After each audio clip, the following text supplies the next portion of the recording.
कोल्हापूर आणि कोकणाला जोडणारा अणुस्कुरा घाट हा तब्बल 18 तासांपासून बंद आहे। घाट माथ्यावर मुसळधार पावसाचं आगमन झालं आणि त्यामुळे अणुस्कुरा घाटात दरड कोसळण्याची घटना घडली आहे। तर दरड हटवण्याचं काम हे अद्यापही युद्धपातळीवर सुरू आहे। तर साधारणतः तब्बल 18 तासांपासून ही दरड हटवण्याचं हे काम सुरू आहे। त्यामुळे हा घाट पूर्णपणे बंद करण्यात आलेला आहे। सुदैवाने यामध्ये कोणतीही जीवितहानी झाली नाहीये। कोल्हापूर आणि कोकणाला हा जोडणारा अणुस्कुरा घाट आहे।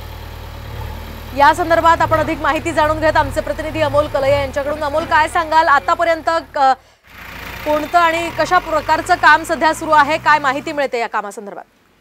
नक्कीच अणुस्कुरा घाट हा पश्चिम महाराष्ट्र आणि कोकणाला जोडणारा महत्वाचा घाट आहे आणि हा घाट गेल्या 18 ते 19 तासापासून बंद आहे। मात्र आता हा घाट वाहतुकीसाठी काही मोकळा करण्यात आला आहे। या मार्गावरून 2 व्हीलर आणि 4 व्हीलर जाण्यासाठी हा मार्ग जो आहे तो आता मोकळा करण्यात आलेला आहे। मात्र काम जे आहे ते अद्यापही सुरू आहे।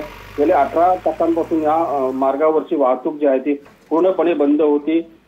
पश्चिम महाराष्ट्र घाट माथ्यावरती पडणारा पाऊस आणि त्याचबरोबर कोकणात पडणारा पावसाचा फटका जो आहे तो अणुस्कुरा घाटाला बसला होता। त्यामुळे या मार्गावरची वाहतूक जी आहे ती बंद झाली होती। मात्र आता हा मार्ग जो आहे तो आता वाहतुकीसाठी मोकळा करण्यात आला आहे। नक्कीच धन्यवाद अमोल दिलेल्या सविस्तर माहितीसाठी। आपण पाहतोय कोल्हापूर आणि कोकणाला जोडणारा हा रस्ता आहे आणि हा घाटावर दरड कोसळल्यामुळे त्या ठिकाणी वाहतूक बंद होती। आता मात्र या ठिकाणी वाहतूक काहीशी सुरळीत करण्यात आली, मात्र तरी सुद्धा हे काम अद्यापही सुरू आहे।